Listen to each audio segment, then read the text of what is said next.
साथियों, दिल्ली की हम घटना आपको दिखाने जा रहे हैं। दिल्ली में चोरियां जिस तरह सांस ली जाती है, इंसान सांस लेता है, उस तरह चोरियां की वारदात बढ़ती जा रही है। जिस जुझारू साथी ने, कर्मठ साथी ने एक योद्धा की तरह अपना कर्तव्य समझते हुए सरकारी संपत्ति का नुकसान होने से बचाया। ताला चाबी कुछ नहीं लगता इसमें, भी लगाते हैं इसके अंदर अपने कर्मचारी, पर वो तोड़ लेते हैं। आप ऐसे सामान कैसे ले जा सकते? सर जी, अब वही गलती मेरे से हो गई कि मैं जो लोड कर ली। कि जो भारत का कानून है, क्योंकि चोरों को सजा ठीक से नहीं मिल पाती, डकैती का नाम देंगे इसको, क्योंकि आप देखो दिन दिहाड़े दिन में इस चोरी को अंजाम दिया गया था। पहले कभी देखा उसको? हाँ, पहले भी देखा एक बारी, पहले वो घूमता है यहाँ गलियों में, नशेड़ी है। सिर्फ थोड़े से लालच के चक्कर में एक ईमानदार आदमी चोर बन गया है।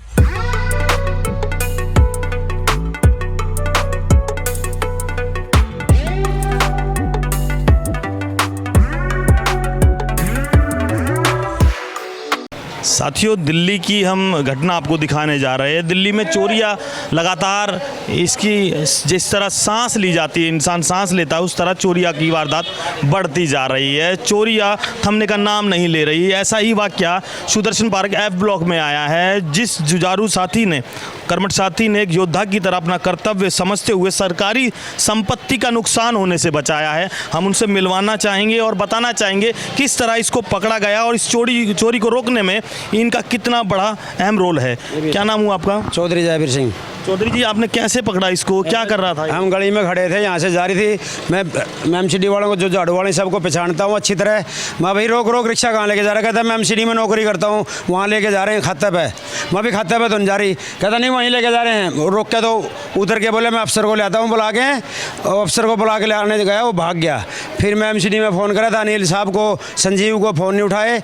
मैं फिर तो एमसीडी दफ्तर गया, वहाँ कमेटी हॉल, वहाँ से लेके आया। वहीं जोगिंदर भाई मिला और इनको भी लेके आया साथ में। चलो वहाँ ये आज पता चल जाए, सब दूध का दूध, पानी का पानी हो जाए। साथ में क्या नाम है आपका? राजवीर? ये कुलदीप जी, ऑफिसर एमसीडी के दरोगा जी हैं। क्या कहेंगे इस वाक्य को देखकर? क्या चोर रुक पाएंगे ऐसे? नहीं, रोकने की कोशिश तो बहुत करते हैं, पर ऐसे रुक नहीं पाते चोर। हम बहुत परेशान हैं इनसे। हमारे काफ़ी रेडी रिक्शे पहले भी चोरी हो चुके हैं। आप लोगों को स्टोर नहीं मिला हुआ? नहीं, स्टोर तो मिला हो, पर स्टोर में ये जमा नहीं होती ना। ये कर्मचारी अपने जहाँ काम करता है वहीं रखता है, इसे साइडों पे रखता है, क्योंकि उसको उठाने में दिक्कत होती है ना, इतनी दूर से कैसे उठा के लाएगा। तो अपने जहाँ काम करता है वहीं खिली रखता है और झाड़ू लगाने के बाद वहीं से उठा के उसका इस्तेमाल करता है। ताला चाबी कुछ नहीं लगता इसमें, भी लगाते हैं इसके अंदर अपने कर्मचारी, पर वो तोड़ लेते हैं। ये आपके पास दोबारा आएंगे। क्या नाम है आपका? आप इधर आइए। मेरा नाम चौधर सिंह है। बैठिए, आप बैठिए। ये आप ही का रिक्शा है? सर मेरा ही है। क्या नाम है आपका? चौधर सिंह है सर। कहाँ के रहने वाले? सर ये D17 में, ये D17 में आप रहते हो? कहाँ पर? सेकेंड फ्लोर में, दिल्ली में सर। कौन सी जगह? सुदर्शन पार्क। सुदर्शन पार्क? जी सर। बच्चे हैं? हाँ सर, एक बच्ची थी, मेरी डेट हो गई, अभी 17 दिन हुआ उसको, और एक बच्चा हुआ है सर। अब इसको कहाँ ले जा रहे थे? सर सुभाष नगर के लिए उसने बोला कि सुभाष नगर जाना है आपको। अच्छा, वो कोई क्या क्या के लेके आया? कौन हूँ मैं? वो बोला कि मैं ये सामान आपको लोड करना है, मैं भाई इतने पैसे लगेंगे। तो उन्होंने बोला कि ठीक है, मैं 200 बोला, उन्होंने बोला 150 आप ले लेना। मैं ठीक है, मैं खाली बैठा था और चल 150 मिल रहा, क्या जा रहा है। यूँ सर मैं सामान इन्होंने लोड कर। क्या नाम बताया उसने? उनने नाम नहीं बताया सर, कुछ भी नहीं। आपने पूछा नहीं एमसीडी ऑफिस में आप कैसे ले जा रहे हो? नहीं पता, ये सब मैंने उससे कुछ पूछा नहीं सर। आप जानते हो पहले से? नहीं सर, उसको तो मैं जानते ही नहीं। आप ऐसे सामान कैसे ले जा सकते? अब सर जी, अब वही गलती मेरे से हो गई कि मैं जो लोड कर ली।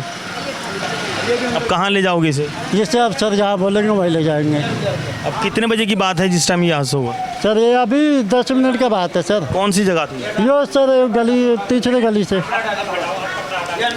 आप देखिए, कपड़ा इस पे ढका हुआ था और ये एमसीडी की रेडी है। कैमरामैन से मैं दिखाना चाहूँगा कि अपनी जनता को दिखाए। चोरी की वारदात, पहले तो प्राइवेट संपत्ति को नुकसान दिया जाता था, अब सरकारी भी बचने के लिए तैयार नहीं होगी संपत्ति। कोई भी ऐसी संपत्ति आपके चोरों से नहीं बच पाएगी। जो भारत का कानून है, क्योंकि चोरों को सज़ा ठीक से नहीं मिल पाती, चोरों को सज़ा नहीं मिलती, क्योंकि रोज़गार यहाँ पर है नहीं। रोज़गार नहीं होगा तो चोरों का जो फ़ायदा वो चोर उठाएंगे जो डकैती करने के लिए आज सुदर्शन पार्क आए थे। डकैती का नाम देंगे इसको, क्योंकि आप देखो दिन दिहाड़े दिन में इस चोरी को अंजाम दिया गया था। इस चोरी को रोकने के लिए जिन साथियों ने अपना कर्तव्य समझा सरकारी संपत्ति को बचाने का, और जो रिक्शे वाले हैं वो रिक्शे वाले कह रहे हैं कि मेरे पास वो आया और आने के बाद ये बोला कि सुभाष नगर आपको रेहड़ी लेके जानी है, जिसका मैं कितना किराया दूंगा। मैंने सर उसको बोला 200 रुपये, उन्होंने बोला 150 रुपये देना आप ये बताइए कि आप जैसे साथी जो रिक्शा चलाते हैं वो किसी का सामान उठा के ले जाते हैं तो वो क्या चेक करेंगे? आपके रिक्शे पर नंबर प्लेट है? अच्छा, ये आप ही का रिक्शा है? जी सर, मेरा से चला रहे हो रिक्शा? सर ये मैं आज 6-7 साल हो गया। बच्चे हैं अपने? सर एक बच्चा थी, डेढ़ हो गया उसकी, 17 दिन हुआ, अभी मेरा बेटा हुआ है। ये आप नंबर देख लीजिए, DL 1E और R 4288, ये दिल्ली का रिक्शा है। आप जनता बताइए क्या इनकी कोई गलती है या नहीं? मगर ये कानून का जो उल्लंघन करने वाले जो लोग हैं, कानून को समझते नहीं, अधिकारों को नहीं जानते, ऐसे ऐसे लोग जो अपने रूल रेगुलेशन का नहीं जानते, ऐसे फंस जाते हैं। हम आपको दिखा रहे हैं दिल्ली की ये घटना जो चोरी का अंजाम ले चुकी थी। ये बोले अफसर को लेके आ रहा हूँ मैं बुला के, ये बोला वो चोर, और इसी बहाने बाज गया वो। पहले कभी देखा उसको? हाँ पहले भी देखा एक बारी, पहले वो घूमता है यहाँ गलियों में, नशेड़ी है, पहले भी देखे, बहुत पहचान लेंगे उसको सारा। अब दरोगा जी क्या कह रहे हैं? दरोगा जी आ रहे हैं। कुलदीप कहाँ भाई, आ जा इधर, आ जा, कर क्या कार्रवाई करनी है। आप ये बताइए, आप समझदार व्यक्ति हो, जनता आपको देख रही है, ये रिक्शे वाले की कोई गलती नज़र आती है? रिक्शा वाला की है, सरकारी माल लोड कर रहा था, ये गलती है रिक्शा वाला की, सरकारी है, और ठेली कूड़े की है, और क्या की तो है नहीं ठेली, और घर का सामान लोड कर सकता है, सवारी बिठा सकता है, सरकारी संपत्ति लोड करेगा तो गलती इसकी है, बहुत बड़ी गलती है। कानून अपना काम करेगा, और कानून जो अपना काम करेगा बड़ा अच्छे तरीके से करेगा, मगर गरीब आदमी रिक्शा चलाता है तो वो चेक नहीं करता कि मुझे किसका सामान ले जाना है और किसका नहीं ले जाना। सरकारी संपत्ति को उठाया जा रहा था, सरकारी संपत्ति को उठाकर सुभाष नगर ले जा रहा था, मगर ये कमाने वाले जो अपने घर का पालन पोषण इस रिक्शे से करते हैं, इनको कानून क्या सजा देगा और क्या एक अच्छी एडवाइस देगा? हम दरोगा जी से जानते हैं। दरोगा जी, रिक्शे वाले की क्या गलती बताओगे आप? अगर रिक्शा वाला ऐसा चेक करेगा तो उनको सवारियां बैठने में दिक्कत नहीं होगी? सबसे पहली बात तो नहीं है सवारी रिक्शा है, ये लोडिंग रिक्शा है ही नहीं। आप इसकी वो देखो ना, इसकी बनावट जो है ना, ये सवारी रिक्शा है, लोडिंग रिक्शा नहीं है। उसके बाद भी इसमें लोड क्यों कर रहा है? ये MCD लिखा हुआ इस पर, क्योंकि इसकी इरादा चोरी का था तेरा। अब दरोगा जी बिल्कुल सही कह रहे हैं कि सिर्फ थोड़े से लालच के चक्कर में एक ईमानदार आदमी चोर बन गया है।